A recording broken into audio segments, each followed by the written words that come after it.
And at the bottom right here, the young upstart playing for Mystery Gaming. He's the Protoss player. It's SCV.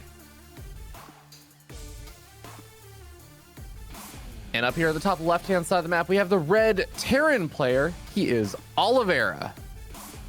He's representing DKZ Gaming. You know, Ravi, I think it's actually really fitting as we look here. Oliveira, he's spawning on the top side of the map, and for whatever reason, just because of how the logos mod works, his team logo is upside down.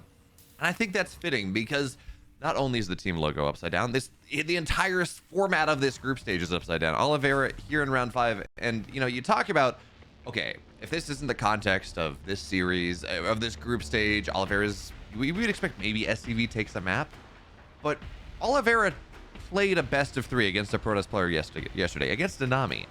He won like a 5-minute all-in, a base and a half all-in push on Ghost River. But other than that, he tried to play 2 slightly weird macro games. They were Banshees things involved. Did you see 5.5 base all-in? 5.5 minute base and a half Oh, all-in. okay. Oh my god. Okay, sorry. I was like, I was sitting here and I was about to go on this like massive rant about, you know, Behemoth, at what point is it no longer an all-in? Okay, 5.5 minute all-in makes a lot more sense. Sorry, yeah. Continue. Just saying. So he plays these macro games, right, with Banshee, and it's a little weird, right? Yeah. Your Banshee openers are not the most standard thing in this matchup. And he just dies. Like, Nanami out macros him in the macro game. Like, granted, again, the Banshees didn't get a lot done, and we can talk about that, but to me, as much as anything, it looked like Oliveira feels uncertain in the matchup. You know, you go for an all-in round 1 or map 1, it works, and then you do something off the beaten path time and time again, because generally either you don't respect your opponent, but you're in round 4 and you just lost to him, or it's because maybe you're feeling a little bit uncertain with kind of just a really standard game. Yeah, and that's going to be a little bit tough. I know that Oliveira has definitely had some pretty okay like TVP in the past, but I guess it's not necessarily the matchup I think of him for. Even though it's kind of funny, I know that that's kind of the matchup that he probably plays. Not necessarily the most, but pretty close to the most, I feel like, in the Asia region. I feel like a lot of the other Asia region players are actually just Protoss players. Like defeating a very strange Protoss player, like a Haas or a Nice, or then also facing off it's like Cyan and Jaishi, and it's just, there are Protoss everywhere. So it's kind of funny, but I know that Oliveira has good enough TVP. It's kind of unfortunate if he is struggling a little bit more right now, though. Yeah, well, you talk about, you want some numbers to go with that. Of the 5 players that have qualified into the playoffs right now, 4 of them are Protoss. So there are plentiful opportunities there. Of course, the other one is Coffee, who has been this kind of Terran up-and-comer for a while. He played a really good matchup 2 seasons ago against Oliveira that made us say, hey, this guy might have something. This guy might have some opportunity. But before this game gets, as we talk about the macro game a little bit, I want to talk about the macro game that SCV is playing.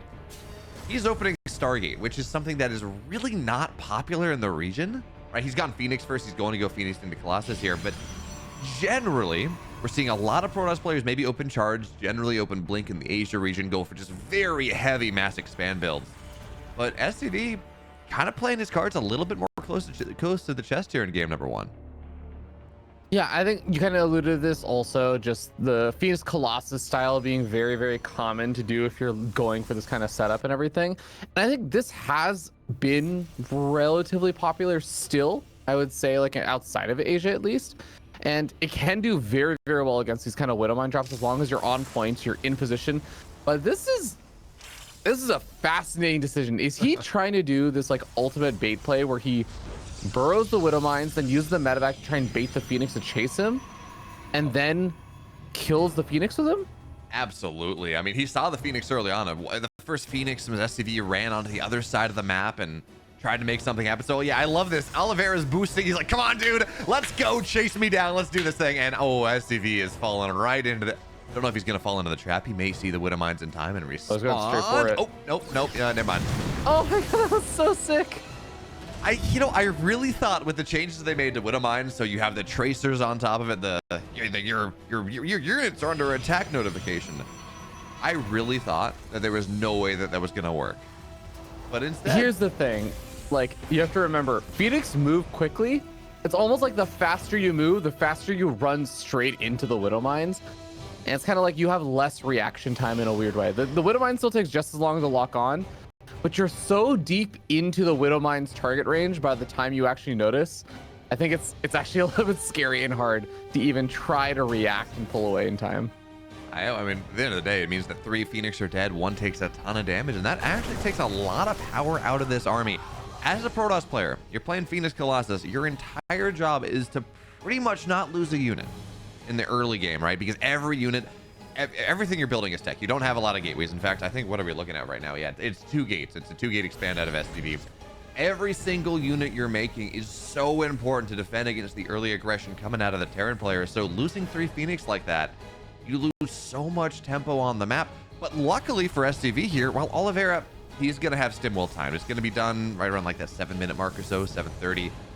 He went for a very quick third base. So yes, you know, theoretically, he's going to try to get a little bit aggressive on the map. He's got this 8 Marine drop on the right side, but at the very least for SCV, the fact that he has less Phoenix isn't really going to hurt him as much. Because again, Oliveira playing a little bit more greedy. Yeah, he is going to have a little bit less aggression in the sense that he's not going to be facing off against like an 8 Rax, like immediately barreling down his throat or something right now. But there is still going to be, like you said, a little bit of that aggression. And you can see he's got another couple of medevacs set up to move along the south side. So I do like the setup here for Oliveira to kind of exploit what you were talking about. There is a replenishing of the Phoenix, and it's actually going to be able to potentially catch one of these medevacs, but it looks like it will unload safely.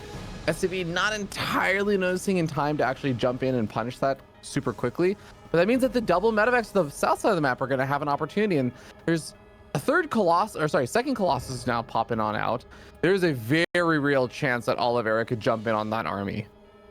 There is. I mean, this army's all over the place, right? We got the drop on the left side. Benefits of the +1 pylon range actually just really coming to the fore here. I'm joking, but also like that. The pylons there are really well placed, so SCV's aware that, yeah, there's an attack through the middle, cancels that pylon as well. He knows where all the armies are. He knows where the drops on the left side. He knows the army in the middle.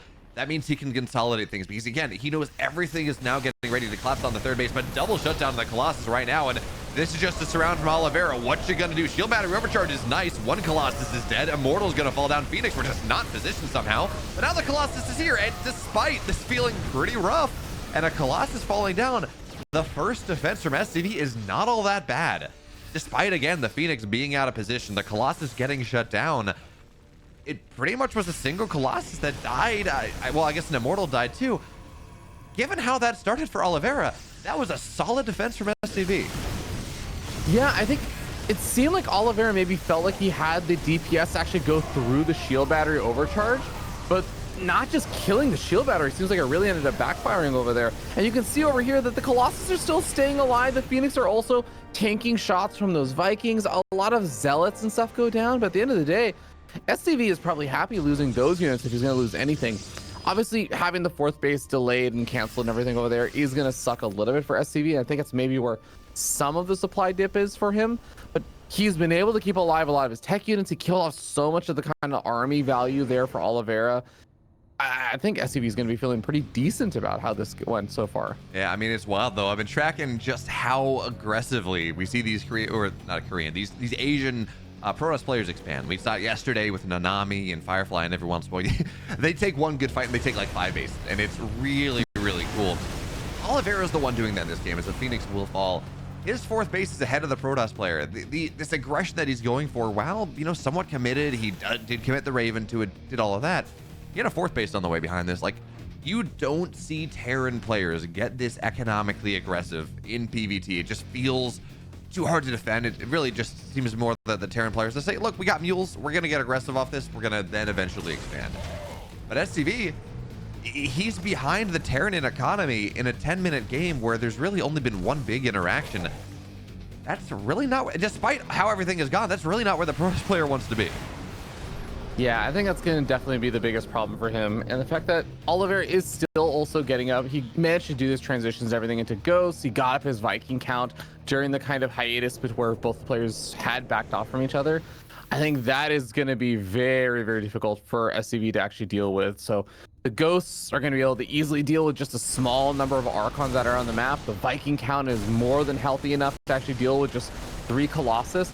Transition Disruptors is nice, as there isn't really going to be any like Liberators or anything out of the map, but I think that the numbers plus some just good micro from Oliveira should easily be able to handle 1 or 2 disruptors. Yeah, and I love this as well. You're like, yeah, we're gonna go liberators because we're gonna go disruptors. There are no liberators on the map. You know, as you say that, this first 2 liberators enter the production queue and really go from there. But I'm more worried about this fight right here. The 10 Vikings are just gonna shut these Colossus down. No anti-air. Archons are gonna try to sit underneath, but I mean, there are ghosts, Ravi. That's not gonna work out. And Oliveira, as shaky as he looked yesterday, and he truly did look shaky, actually against Lemon as well. This game, he's running SCV right on over. This looks from beginning to end like there was no shot for SCV to take this game. So game 1 goes to our defending champion, Oliveira. He's up 1. Really, really well done there by Oliveira. I mean, 2 standout plays in the earlier stages for me. Obviously, the very, very flashy Widowmine Phoenix bait, which I think was just super duper well done. I haven't actually seen anyone try that with like a triple Widowmine drop before. Not in a while, It's really, really cool to see. The second thing also is just the follow-up aggression of having the first medevac moving forward, the second medevac, or the second and third medevacs moving along the south side of the map. And then also just that Raven with a small number of bio units moving through the center. All 3 of them hitting around the same time. And yes, they all pretty much got spotted by really nice spotting from the Phoenix. You also had some procs or like pylons that were spotting on the south side. And I think you had an adept at the ramp that spotted the army through the center. So SCV did a good job of spotting all the kinds of waves of aggression or all the different angles of it. But just really nice setup there from Oliveira, because even though, and you were pointing this out, even though Oliveira didn't massively make some big damage happen there with like a big army fight that ended up going swinging in his favor, we kind of saw it didn't actually go that well. He killed the 4th base. He canceled the 4th base and he shut down a lot of the vision there. He like kept the Phoenix at home so they weren't doing any counter damage. He was able to basically secure that economic advantage through that kind of setup for the aggression. And SCV really, like, he had to escape that kind of completely unscathed, and losing the 4th base was kind of rough. Yeah, it really was. And it's kind of funny as well. We generally, when you talk about Phoenix Colossus, you want a bunch of Vikings. Well, depending on if you're beyond, you want no Vikings because you're beyond and you think you can beat anything with bio. But in general, you want a bunch of Vikings because the Vikings have to deal with the Phoenix soaking shots and the Colossus as well. And I love that Oliveira didn't get too egotistical about it. Like sometimes you'll see a Terran player, they won't build enough Vikings, or they'll try to do it off 1 starport and then they get absolutely run over by the first Colossus attack. It's like, okay, well, you know, anti-air is probably good here.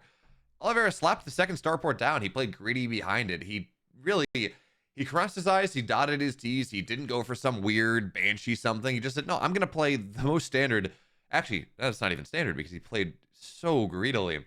But I'm gonna play the most economical macro game I can, and I just don't think SCV can keep up. And you know, Ravi, in game 1, at the very least, he was right.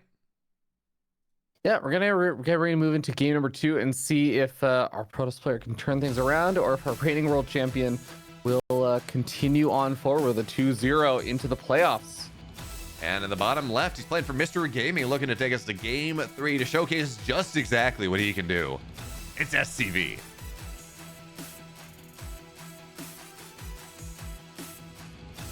And up here in the top left-hand side of the map, we have, representing DKZ Gaming, our Red Terran player, Oliveira.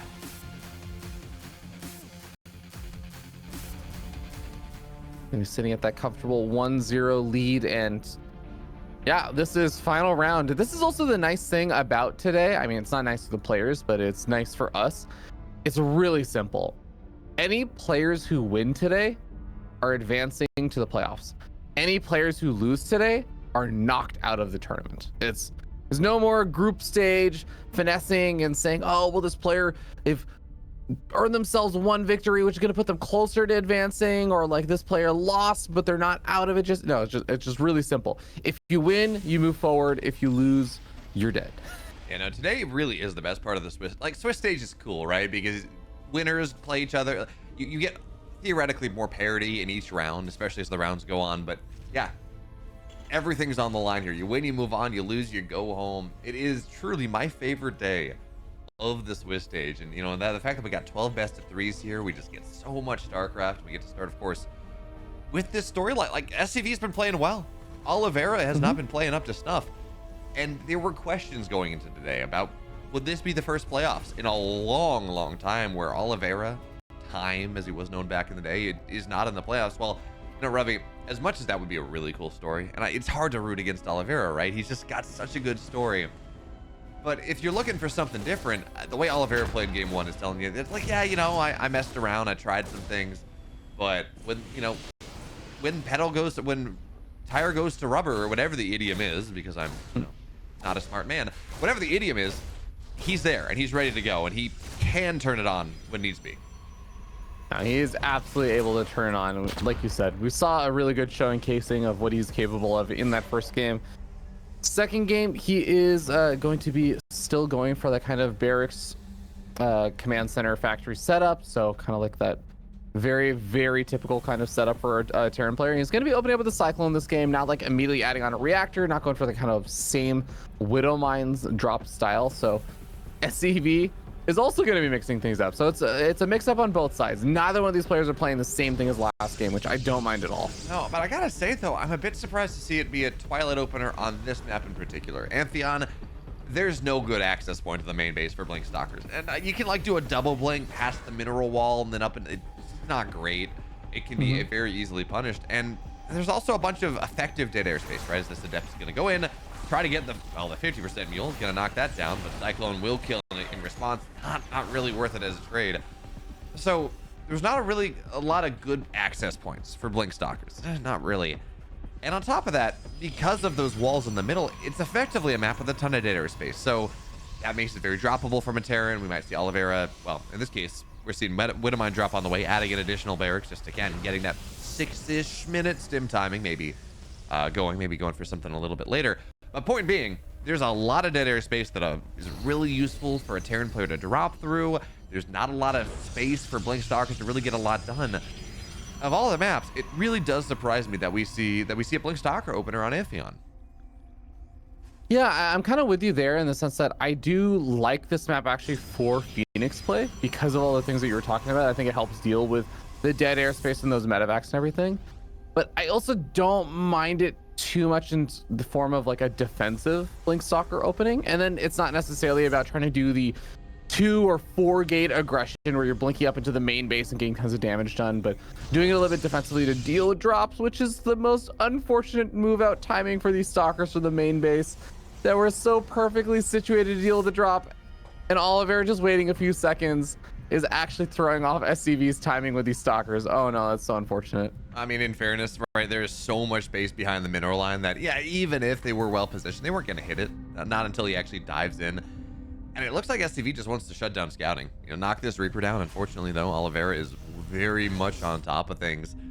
At the very least, we talked about this. The drop hasn't gone in just yet. And SCV, he got his 4th or 3rd base up well timed. And importantly here, we're not seeing a quick robo. I mean, or we have a robo, but we're not seeing a quick robo bay. This is going to be Blink Stalker. It's going to be charge. Thinking about blinking up onto that high ground, and hey, there we go. There's a free Cyclone. So step 1, this is what we talked about though, Ruffy, right? Like you have the first blink, and then you have to blink a second time, and that just doesn't really feel all that good. So for now, he's going to try to get as many Marines as possible. Widowmine drop on the other side, and SCV is going to pull in. No, barely in time. 2 probes go down, but man, Ruffy, that could have been so much worse. Yeah, I think the Stalkers are still fighting versus the Marines. They've killed off a majority of the Marines while the Widowmine drop was going on. So yeah, maybe 3 workers go down to the Widowmines, but absolutely phenomenal damage with those Blink Stalkers, I would say, to the Bioforce. I think if we take a look at the resources lost, we have 13 Marines that have died for 1 Stalker, basically. And I think an Adept died earlier on. Yeah, no, that was 1 Cyclone, 13 Marines, and a Widowmine, all dying there for the cost of 3 probes and a Stalker.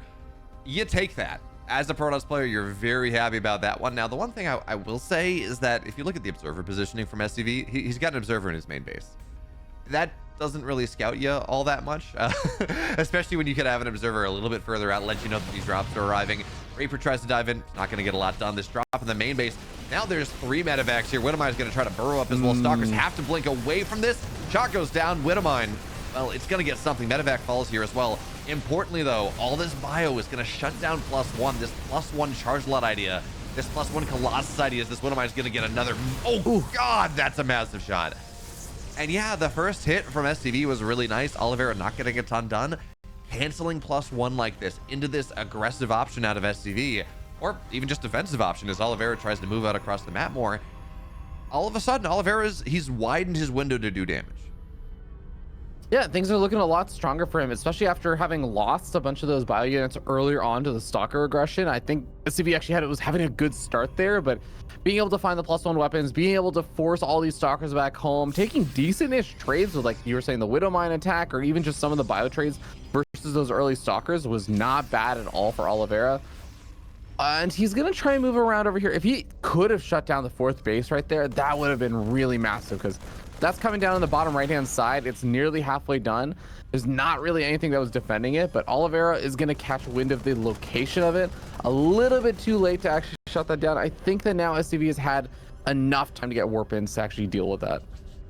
Yeah, I really do like, by the way, that SCV's taking that fully linear 4th base. You know, not when we saw Protoss players play on this map yesterday, they were taking the more forward base because it's a little closer to your 3rd, right? So maybe a little bit easier to defend. But when we talk about playing against a Terran, right, it's all about how far is your base from their rally. And that bottom right base is just so far away from wherever the Terran wants to play. Theoretically, it's pretty good. Now, granted, it's also really far away from the Protoss player 3rd base, so that can be a little bit difficult when we talk about how much dead airspace there is.